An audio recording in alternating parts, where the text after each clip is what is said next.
RJ Kibria আপনাদের সবাইকে আমন্ত্রণ জানাচ্ছি জীবন গল্পের আরও একটি অনুষ্ঠানে এবং আরও একটি পর্বে। আমি কথা বাড়াবো না, শুরুতেই আমার সঙ্গে যিনি আছেন তার সঙ্গে একটু পরিচিত হব। কি নাম আপনার? আমার নাম জহির। বয়স কত এখন জহির ভাই? বয়স এখন 44 চলতেছে আর কি। 44 চলতেছে। বলেন আমাকে একেবারে ছোটবেলা থেকে যেখান থেকে বলতে ইচ্ছে করে গল্পটা। ছোটবেলা থেকে আমার যখন চাকরি হয় 2000 সালে, চাকরি হওয়ার পরে আমি ওই মেসে থাকি। মেসে থাকার পরে ওই মেয়েটা, যে মেয়েটা আমি বিবাহ করছি, সেই মেয়েটা আমার মেসের আশপাশ দিয়ে আসতো, মাঝে মাঝে রুমেও আইতো। ছোট্ট মেয়ে খালি গায়ে থাকতো, সেন্টু গেঞ্জি গায়ে দিয়ে, হাফ প্যান্ট পরা ছিল। তো ওই আইতে যাইতে দেখতো না, ভালোই লাগতো। তো এই পর্যায়ে আমি দেখলাম যে পরে ওর ফ্যামিলির সাথে যোগাযোগ করি। মেয়েটা কে হইতো? মানে না, আমার সম্পর্কে কেউ না। আচ্ছা, সম্পর্কে কেউ না। তো মেয়েটা মেসে আসতো কেন? মানে মেসের কেউ থাকতো? পাশেই থাকতো। জি জি, পাশেই থাকতো। তো এখন ওই ওর ফ্যামিলির লগে যোগাযোগ করি। তো যোগাযোগ করার পরে বললো যে স্কুলে পড়ে আর কি, ওয়ানে পড়তো। আচ্ছা। তাই ওই তারপরে আমি ওই ফ্যামিলির বললাম যে ঠিক আছে, তাহলে এর আমি বোন বানাই। তো আচ্ছা ঠিক আছে, তোমার ইচ্ছে যখন তুমি বানাও।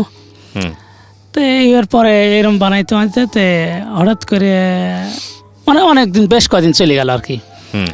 যাওয়ার পরে এখন ওই ওর মা বললো যে ওর তো লেখাপড়া করাইবো না, ওর বাপের দোকানে কাজ করে, তো এই কাজটাই করুক। তো বললাম না, এটা তো আসলে তো লেখাপড়া ভালো করে। আর এর মধ্যে আমি আর ওকে পড়াইতাম, ওদের বাড়ি যা পড়াইতাম। আচ্ছা। তো ভালোই করে, তাহলে ওরে পড়ান। তো না, ওর বাপ তো পড়াইবো না। তো পরে আমি করলাম কি, নিয়ে মাদ্রাসায় আলাপ আলোচনার মাধ্যমে মাদ্রাসায় আবাসিকে ভর্তি করে দিলাম। তো ভর্তি করে দেওয়ার পরে ভর্তির সময় ওরা কোনো যাতায়াত করে নাই। আমি ধরেন যে দিয়ে আইতাম, আবার যখন ছুটি হইতো নিয়ে আসতাম। নিয়ে আসতে পড়তে এক পর্যায়ে এমন হয়ে গেল যে ওদের বাসায় আরও যাইতো না, খুব কম যাইতো। আচ্ছা। পরে ওই ছুটি হলে আমাদের বাড়িতে নিয়ে যাইতাম। পরে ওই আমার আব্বা আম্মা মানে মোটামুটি একটু খুশি ছিল। আমরা 3 ভাই বোন নাই, এই জন্য একটু খুশি ছিল আর কি। তো এরপরে ধরেন আমার আব্বা মাঝে মাঝে হাটে বাজারে যাইতো, ওই সাথে করে নিয়ে যাইতো।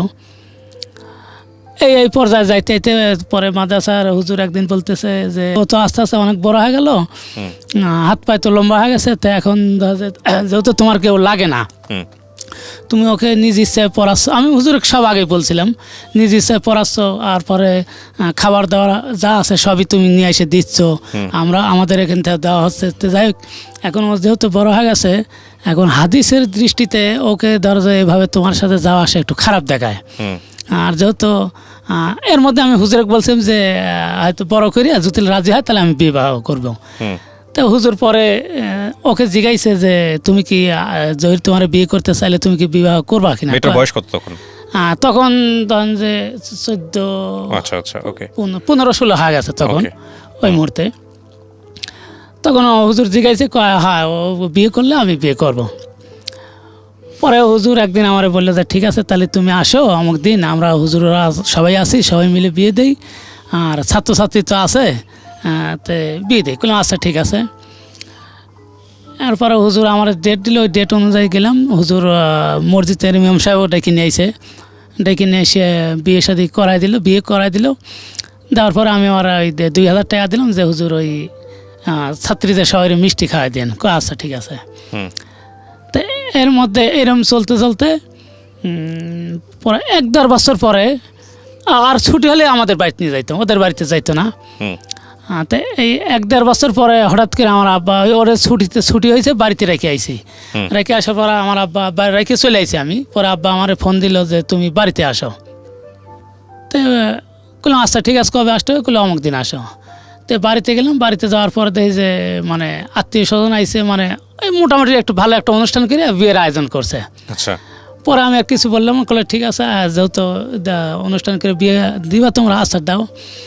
পরে ওই আত্মীয় স্বজন ডেকে গ্রামবাসী সব মোটামুটি করে একটা বিয়ের আয়োজন করে আমাকে বিয়ে দিয়ে দিল। বিয়ে দেওয়ার পরে এরপরে মাদ্রাসায় পড়তে পরে এক কারণে কয় না, আমি মাদ্রাসায় পড়বো না। তো ঠিক আছে, পড়ার দরকার নেই, তাহলে যেহেতু বিয়ের সাথে হয়ে গেছে, বাসা নিয়ে এক জায়গায় থাকি। পরে এই ম্যাচ সাইডে পরে ওই বাসা ভাড়া করলাম। বাসা ভাড়া করে মালপাতি যা ঘরে যা লাগে সব কিছু কিনে এই সংসার শুরু করলাম। আচ্ছা, এরপরে আমার বড় মেয়ে হইলো, এবং এর মধ্যে দুইজনের ভালোবাসা খুব ভালো, কোনো সমস্যা হয় না কিছু। বয়সের গ্যাপ নিয়ে কোনো সমস্যা হতো না, না কোনো আপনি সমস্যা। তখন কি করেন ওই সময়টাতে? ওই সময় আমার মাত্র 2000 সালে চাকরি হয়েছে। কিসের চাকরি? এই যে সিটি কর্পোরেশনে। সিটি কর্পোরেশন চাকরি, মানে সংসার চলতো আপনার ইয়ে দিয়ে, পয়সা দিয়ে? জি জি, ওই বেতনের টাকা দিই তখন। বেতনটা ছিল কম, এখনো কমই আছে। আচ্ছা, তারপরে কি হলো? মেয়ে হওয়ার পরে মোটামুটি এই মেয়ে বড় হইলো, মেয়ের স্কুলে ভর্তি করলাম। ভর্তি করে ওই স্কুলে দিয়ে আসে, নিয়ে আসে, খুব সুন্দর চলতেছে সংসার। এর মধ্যে দ্বিতীয় পর্যায়ে আবার ছেলে হইলো। ছেলে হওয়ার পরে ধরেন সংসার চলতেছে ভালো মতনই, কোনো সমস্যা নেই। ওই অল্প বেতনেই তখন একটা রুম নিয়ে থাকতাম, রুমের ভাড়া আর বাজার সাজা যা আছে মোটামুটি চলতাম আর কি।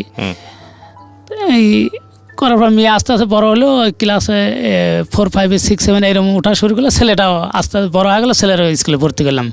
এর মধ্যে কোনো ঝগড়াঝাটি, কোনো মানে কোনো সমস্যা নেই, সুন্দর চলতেছে সংসার। তো হঠাৎ করে এই মাঝে মাঝে এই ছোটো মেয়েটা যখন আমার হইলো, দেখি মাঝে মাঝে একটু ওই কথাবার্তা বললে চেতে যায়।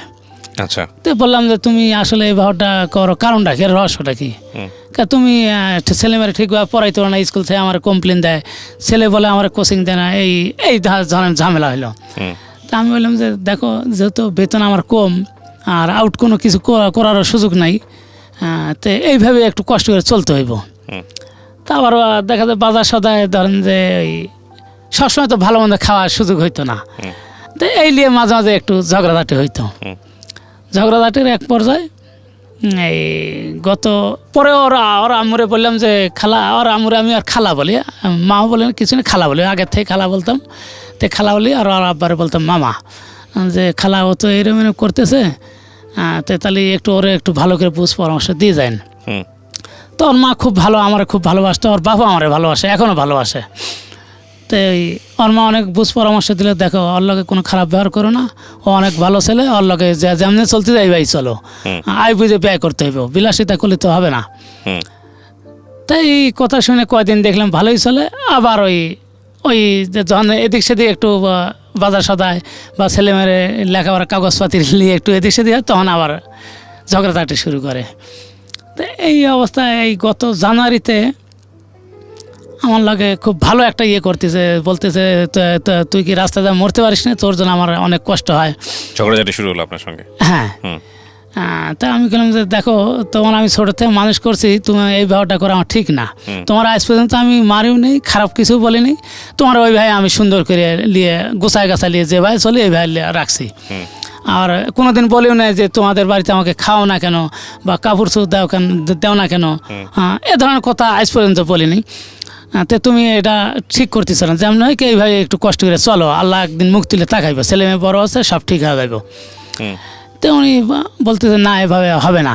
তো যাই হোক, আমি এখন ঘুমায় রয়েছি, এর মধ্যে হঠাৎ করে দেখি যে কারেজন ফোন দিয়ে বলতেছে যে ঠিকভাবে বাজার সদায় করে নাই, এরপরে ওই এটা মাছ নাই, গোস নাই, শুধু আলু ভর্তা ডাউল এগুলো দিয়ে খাওয়া, এটা আমার পক্ষে সম্ভব না, আমি থাকবো না। তো হঠাৎ করে আমার ঘুমটা ভেঙে গেল। তুমি বললাম যে তুমি কাকে ফোন দিচ্ছ, এটা তো ঠিক না, মানুষের লগে আমার ছোট করো, যেহেতু আমার ইনকাম কমে শুরু থেকে তুমি জানতেছো, ওই হিসেবে আমাকে মানুষের কাছে ছোট করা তোমার উচিত হয় না। তো এক পর্যায়ে ওই তুমুল আকারে আমার সঙ্গে ঝগড়া শুরু করলো। তো ওই বারবার বলে যে তুই কি মরতে পারিস না? তাই আমি বললাম ঠিক আছে, মরতে যখন পারি না, তাই আমি এমনি ওই ঘুমের বড়ি আনিয়ে রাখছিলাম। তো ঠিক আছে, যে ঘুমের বড়ি খাচ্ছি না, এটা বলি নাই, আমি ওই 10টা ঘুমের বড়ি ভেঙে নিয়ে হাতে নিয়ে মুখে দিয়ে পানি দিয়ে খাইছি। খাওয়ার পরে আমার মেয়ে আমাকে বললো যে তোমার ওই 2 দিন জ্ঞান ছিল না, 2 দিন পরে আর কি। তখন কি আপনার স্ত্রী আপনার বাসাতেই ছিল? না, ওই যে যখন খাই ওই মুহূর্ত পর্যন্ত বাসায় ছিল, পরে আমার যে জ্ঞান ছিল না। পরে আমি বাচ্চার বয়স কত, মেয়ের বয়স কত? মেয়ের বয়স, মেয়ে এই যে গত এসএসসি পরীক্ষা দিয়েছে, জিপিএ 5 পাইছে, কলেজে ভর্তি করছি বর্তমানে। তারপর পরে মেয়ে বললো যে তুমি তো ওই আমি স্কুল থেকে এসে দেই তুমি বারান্দায় পড়ে আসো, আর আম্মু ওই ঘরে বসে বসে করতেছে কি রান্না করার জন্য নিচ্ছে আর কি। এরপরে তো তুমি যখন ওই করছো, পড়ে গেছো, পড়ে যাওয়ার পরে তোমার থুয়ে গেছে গা। পরে আমি একা পারিনি, পরে বান্ধবী ডাইকে নিয়ে এসে তোমার এদের ঘরে এখানে শোয়াই রাখছি, বিছানায় শোয়াইছে। তার মানে ডাক্তারের কাছে যায় নাই? না, ডাক্তার কাছে মেয়ে তো আমার অতটা বুঝতে পারে নাই, আর আমি যে এটা খাইছি মেয়েও দেখে না, জানেও না। মেয়ে মনে করছে হয়তো ঝগড়াঝাটি লাগাতে এমনি হয়তো এইভাবে ইয়ে হয়েছে। পরে এত চলে গেছে। পরে বললাম যে তোমার আম্মু কয় আম্মু তো আব্বা তুমি ওই যখন অজ্ঞান পড়ে গেছে তখন তোমার থুয়ে গেছে গা। কই গেছে বলতে পারি না। তো ছেলেটাও আছে, ছেলে স্কুলে গেছিলো, ছেলে স্কুল থেকে আইছে। আর ওই ছোট মেয়েটা ওটা তো মাত্র 5 বছর পার হলো আর কি। তো ও মেয়েটা অতটা বোঝে নাই। পরে থুয়ে চলে গেছে। পরে বললাম যে যোগাযোগ হয়েছে তোমাদের সাথে? কয় না। পরে আমি বিভিন্ন জায়গায় চেষ্টা করলাম যে দেখি কোথায় আছে, যোগাযোগ করার চেষ্টা করলাম। পরে ফোন ধরে না, ফোন দিলে ফোন কেটে দিত। তে ওর মার সাথে যোগাযোগ করলাম যে খালা ও সাথী তো ও তো আমার থুয়ে চলে গেছে, এখন তো আমি ওর একটা কোথাও খুঁজে পাচ্ছি না, আপনাদের বাসায় আছে কিনা? তো বললাম না তো বাবা আমাদের বাসায় তো আসে নাই। তো সমস্যা হয়েছিল কি করলাম এই ঘটনা এই নিয়ে ঝগড়াঝাটি হয়েছে, পরে চলে গেছে। আচ্ছা। পরে ওর বাপ শুনে অনেক চিল্লাচিল্লি করলো যে তোমার মেয়ে কেন এই কাজটা করলো। পরে আত্মীয় স্বজন ওদের যা ছিল সবার সঙ্গে যোগাযোগ করলাম, বললো না আমাদের বাসায় আসে নাই। পরে আমি অনেক যায় খোঁজাখুঁজি করে কোথাও পাই নাই। তা আমার ওই ছোটো মেয়েরা আমি অফিসে আসতে লাগলে আমার অফিসে আসতে দিত না, এই তুমুলাগারে কান্নাকাটি শুরু করতো। পরে ওই মেয়েরে বিভিন্ন বোঝ পরামর্শ দিয়ে আমি পোলায় রাখে অফিসে যাইতাম। আচ্ছা। অফিস থেকে আইলে তখন আবার কাঁদতো যে তুমি আমাকে থুয়ে গেছো কেন। এখন মেয়েটা স্কুলে যাইতো আর ছেলেটা স্কুলে যাইতো, তখন মেয়ে একা থাকতো বাসায়, তালামারি থুয়ে যাইতাম আর কি। ছোট মেয়ের বয়স কত? এই এখন 6 বছর পড়ছে। তারপরে এইভাবে যোগাযোগ করতে পরে পাই না পরে আমি ওই পুলিশের শরণাপন্ন হইলাম, থানায় গেলাম আর কি, মুগদা থানায়। তো মুগদা থানা উনি বললো যে আসলে এভাবে তো মামলা টামলা করলে কিছু হইব না, কিছু না, আপনি যেমন খুঁজে বাই করেন, মামলা করলে তার অন্য পর্যায়ে দেবো, আপনি খুঁজে বাই করেন আর আপনি যাত্রাবাড়ি থানায় একটু যান না। পরে যাত্রাবাড়ি থানা গেলাম। পরে যাত্রাবাড়ি থানা ওরা বললো যে দেখি আপনার বউর ছবিটা দেখি। তো বউর ছবি দেখলাম, বললো যে আপনার বউ তো দেখতে ইনশাল্লাহ অনেক সুন্দর, তো আমার মনে হয় না এর আর খুঁজে পাবেন। হ্যাঁ এই কথা বললো থানা থেকে। তো কোনো ঠিক আছে যেটাই হয়, এখন আমি জিডি করতে চাইছি, জিডিটা নেন, তাছাড়া জিডি না করলে তো আমার পরে সমস্যা হইতো, আর মা বাপ ধরতে পারে যে আমি মেরি ফেলাইছি। মেয়েটা কোথায় গেল? হ্যাঁ কোথায় গেল, তুমি মেরি ফেলাইছো। তো আমার আর জিডি নিলে না, আপনি খুঁজেন, জিডি নিলে অনেক সমস্যা হইব, জিডি দরকার না, আপনি খুঁজতে থাকেন। পরে নাম্বারে ফোন দিলে ওই নাম্বার টোটাল আমার ব্লক করে দিছে, নাম্বার পাই না। পরে অন্য নাম্বার দিয়ে রিং দিলে আমার একটু হ্যালো কথা শুনলেই কেটে দিত। তো এইভাবে যাইতে পরে হঠাৎ করে ছেলে মেরে ছবি কিছু পাঠাইছে, ছবিতে দেখি যে কক্সবাজার সিনারি, মানে কয়েকটা বান্ধবী মিলে কক্সবাজার বেড়াইতে গেছে। আচ্ছা। এর মধ্যে ছেলে মেয়ের লগে তেমন একটা যোগাযোগ হয় নাই, তখন মনে হয় 4 মাসের মতন চলে গেছে। এর মধ্যে ছেলে মেয়ের লগে আর যোগাযোগ হয় নাই। শেষে ওই যখন ছবিগুলো দিল তখন আর ছোটো মেয়েটা আমি বলছি মা তোমার মা তো মরে গেছে, মার জন্য আর কাঁদো না, আর আমি অফিসে যাই, অফিসে না গেলে তোমাকে সদা এনে দেবো কীভাবে, তোমাকে মিষ্টি দেবো কীভাবে, তো আমি অফিসে তুমি কাঁদবা না। তো বলতো কি মা কি মারা গেছে? এগুলো হ্যাঁ মা মারা গেছে, মার জন্য কাঁদবা না। কয় আচ্ছা ঠিক আছে। তো ওই কক্সবাজার যায় ওই ছবি পাঠাইছে, কিছু ছবি পাঠানোর পরে ওই এখন আমি অফিস থেকে আইছি, বললো আব্বু আম্মু তো মরে নাই, আম্মু বেঁচে আছে, আম্মু দেওয়া ছবি পাঠাইছে। হ্যাঁ আর আমি আর কিছু বলি নাই। তো এরপর কক্সবাজার থেকে ঘুরে আসে ওই ছেলেমেয়ের সঙ্গে যোগাযোগ করছে, যোগাযোগ করে ওই ছোটো মেয়েটারে নিয়ে গেছে বেড়াইতে, ছেলেটারও নিয়ে গেছে। বড় মেয়েটা আর ওই এর সঙ্গে আর সম্পর্ক নাই, বলে আমার মা নাই, আমার মা বলতে কেউ নেই। এখনও বড় মেয়েরা ওই মা বলে না, বলে যে জান্নাতের আম্মু। ওদের সাথে বড় মেয়েটা পছন্দ করে না আপনাকে? জি ওই পছন্দ করে না, ওই আমার ওই ভাই থুয়ে চলে গেছিলো। আমি অনেক কষ্ট পাইছি, পরে জানার পরে আমি অনেক কান্নাকাটি করছি, যোগাযোগ পাইনি আর কি। এর মধ্যে ছেলে মেয়ে এই যাতায়াত করে ইয়ে করে, এর মধ্যে ধরেন 4 মাসের মাথায় কক্সবাজার থেকে আসে আমাকে যখন ছেলেমেয়ের মাধ্যমে ইয়ে করলাম যে তোমার মার সঙ্গে একটু যোগাযোগ করো, আমি একটু দেখা করতে চাই।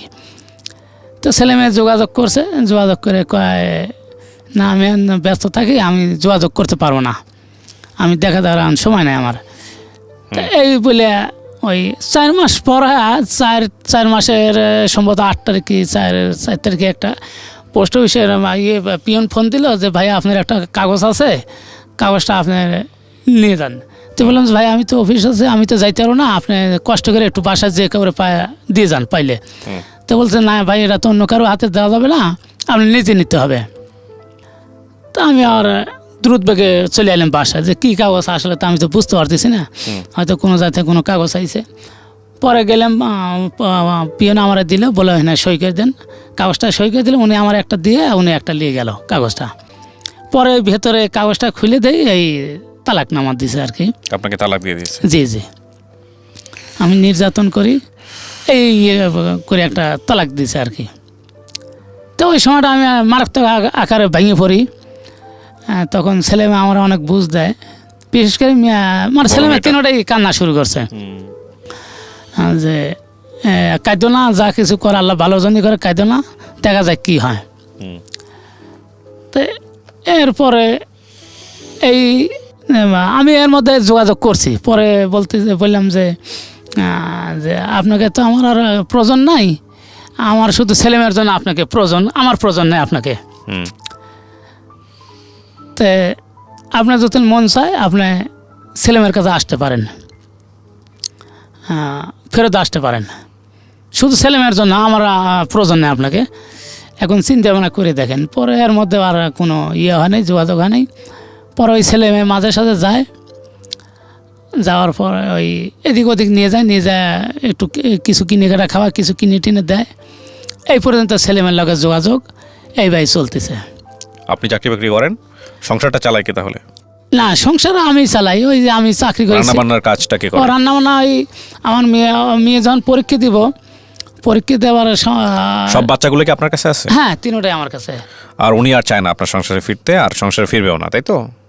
হ্যাঁ, পরে লাস্ট কথা আমি বলি নাই যে চলেই আসো, এ কথা বলিনি, লাস্টে শুনিনি আমি। আর ছেলে মেয়ে কি বলে না, বড় মেয়েরা বলে না ওটা বাদ দাও, বাদ দিয়ে আর ইয়ে করার দরকার নেই। তো মাঝে মাঝে বলে যে মানে মেয়ে খুব ইয়ে করে যে আমি কলেজে ভর্তি করার পরে না, ওই সময় আবার যখন এসএসসি পরীক্ষার টাইম হইলো, মেয়েটা তখন যে সকালবেলা রান্না করতো, ভোরে উঠে রান্না করতো, করে দুই ভাই বোনে খাওয়াইতো, আমার জন্য রাখতো, রাখে তারপরে রেডি হইতো, স্কুলে পরীক্ষা দিতে যাইব। পরে আমি নিয়ে যা পরীক্ষা দেওয়াইতাম, দেওয়াটা লিয়ে আইতাম বাসায়, লিয়ে এসে মেয়ে আবার রান্না করে পড়াশোনা করতো, এইভাবে আর কি। পরে যাই মেয়ে অনেক কষ্টে আল্লাহর রহমতে GPA 5 পাইছে, এখন কলেজে ভর্তি করছি। কলেজ মেয়ে আপনাকে কি বলে? সংসারে ওই মানে ওনার মাকে আর ফিরায় আসার দরকার নাই? প্রথম বলছিল, পরে ইদানিং দেয় ওই মার লগে একটু সম্পর্ক হওয়ার পরে এই কথা আর বলে না। এখন বললাম কিন্তু এটা কি আপনার, উনি কি চায় ফিরতে, মানে ভদ্রমহিলা চায় ফিরতে আপনার সংসারে? না, আমি এ ধরনের ওনাকে বলিনি আসা আমার জন্য আসা, আমি বলছিলাম শুধু যে ছেলেমেয়ের মুখের দিকে তাকায়, তুমি আসলে আসতে পারো।